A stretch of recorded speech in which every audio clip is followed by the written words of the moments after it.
Hello hi నమస్తే అండి అందరికీ.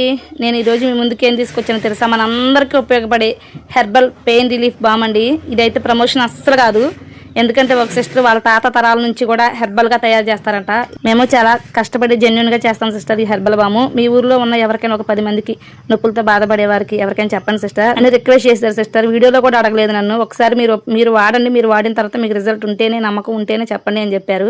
1 మంత్ అయింది మాకు పంపించి. నేను ఒక 10 days బ్యాక్ యూజ్ చేశానండి. ఎందుకంటే మామిడికాయ కోతకి వెళ్ళి వచ్చేటప్పుడు రోజు నైట్ ఎందుకని చేతిలో నరం పట్టేసింది అనమాట. నరం బాగా నొప్పి వచ్చింది. నెక్స్ట్ డే వెళ్ళాలి, ఏం చేయాలని ఆలోచిస్తుంటే నాకు ఇది గుర్తొచ్చింది. నేను బీరువాలో పెట్టే తెచ్చిన తర్వాత ఉపయోగించిన తర్వాత చెప్దాంలే ఎవరికైనా ముసలి వాళ్ళకి ఇచ్చి అనుకున్నా. కానీ 2 days నైట్ రాసుకున్న తర్వాత నిజంగా మనం ఏమి రుద్దే పని కూడా లేదు, జస్ట్ అప్లై చేసుకున్న తర్వాత నెక్స్ట్ డేకే తగ్గిపోయింది ఫ్రెండ్స్. అప్పుడే నాకు నమ్మకం కలిగింది, అందుకని చెప్పిన ఓకే అని చెప్పి సిస్టర్కి ఈ వీడియో తీసేది కూడా నేను ఇప్పుడు అప్లోడ్ చేస్తానని కూడా చెప్పలేదు. నాకు అప్పుడు ఫోన్ నెంబర్ కూడా పెట్టారు, ఎవరికైనా కావాల్సి ఇవ్వమని చెప్పారులే, కానీ పక్కన పెట్టించా.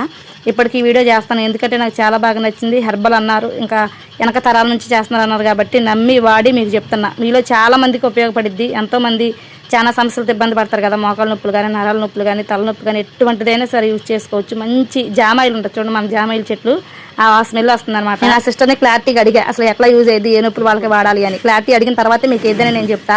అయితే చెప్పారు, ఆ సిస్టర్ మాటలోనే ఇందాము. నేను నెంబర్ కూడా ఇస్తాను, ఒకసారి కావాలి అని నిజంగా ఎవరైనా బాధపడతా ఉంటే మాత్రమే యూజ్ చేసుకోండి. పాత రోజుల్లో ఏంటంటే మా అవ్వగారు అమ్మమ్మ గారు వాళ్ళందరూ హయంలో చిన్న కుగ్రామంలో ఉండేవారండి. ఆసుపత్రి సదుపాయాలు కూడా దగ్గరగా ఉండేవి కాదు.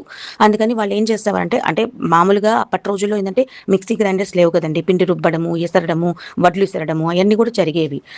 ఒళ్ళంతా నొప్పులు పుట్టేవి, కాళ్ళు చేతులు మొత్తం పని చేసేటప్పటికే అవుతాయి కదా. అందుకని ఈ మూలికలతో అప్పటి పాత తరం వైద్యం చేసుకునేవారంట. సంవత్సరాలు నిల్వ ఉండేటట్టుగా కూడా చేసుకునేవారంట. బాగా నూనె లాగా చేసుకునేవారనమాట. ఇలా బామ్ లాగా తయారు చేసుకుని రాత్రిపూట పూసుకునేటప్పటికి పొద్దున కల్లా తగ్గేదంట.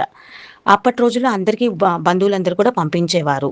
ఇది కూడాను అలాంటి ఆ వైద్యాన్ని ఇప్పటికి తీసుకొని రావడం జరిగింది. చాలా మందికి పంపించడం జరిగింది. చాలా మందికి ఒళ్ళు నొప్పులు కానీ, అన్ని నొప్పులు కానీ, అంటే దీర్ఘకాలిక వ్యాధులు కాకపోయినా పెయిన్ కిల్లర్స్ వాడకుండా మనకి మామూలు నొప్పులన్నీ తగ్గాలి అని అనుకుంటే మాత్రం ఇది ఖచ్చితంగా తగ్గిస్తుంది, గ్యారంటీగా నేను చెప్తున్నాను. ఇది పాతతరం వైద్యము, నాది కాదు కాబట్టే చెప్తున్నాను. ఎంతో వేల మందికి తగ్గింది కాబట్టే చెప్తున్నాను.